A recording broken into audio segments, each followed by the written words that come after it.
this wine is another Sauvignon Blanc that we've been making since 1996 under the name of Koko. The name Koko essentially means cloudy bay in Māori language.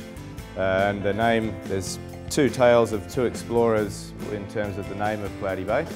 Cloudy Bay is a place, it has nothing to do with clouds in the sky. It's a bay that was named by Captain James Cook, and he pulled in there. The river was in flood, and when that happens the water goes cloudy.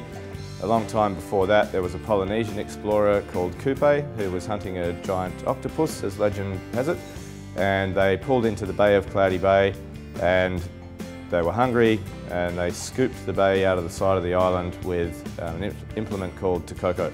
So the local people's name for Cloudy Bay is Koko. And this wine, we gave it a different name because we felt it was a very unique wine style relative to the other Sauvignon Blanc.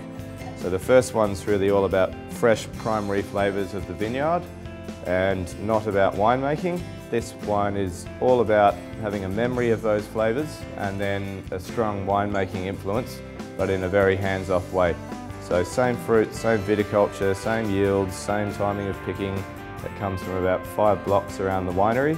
And instead of fermenting cold in stainless steel, this wine's fermented with wild yeast or indigenous yeast fermentation in old French oak barrels.